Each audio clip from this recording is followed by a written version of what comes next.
దీనికి బుద్ధిహీనత అతిశయమా, ఎందుకు ఇలా కాలెత్తిందని అడిగారు. అడిగితే పరమహంస ఒక్క నిమిషం కళ్ళు మూసుకుని కళ్ళు తెరిచి అన్నారు, ఇవాళ సాయంకాలం ఈ రహదారి మించి ఒక జేబుకి చిల్లు ఉన్నటువంటి లాల్చీ వేసుకున్న వ్యక్తి వెళ్ళాడు. ఆయన జేబులో 4 పావలాకాసులు ఉన్నాయి.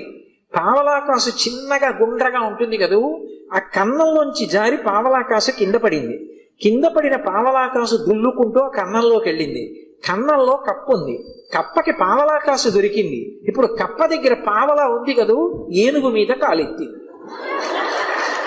పావలా ఉన్న కప్ప ఏనుగు మీద కాలెత్తితే అన్నీ ఉన్నాయనుకున్న నాబోటిగాడు విర్రవీగితే అందులో అతిశయం ఎంత విచిత్రమైన లక్షణాన్ని కల్పిస్తుందో చూడండి.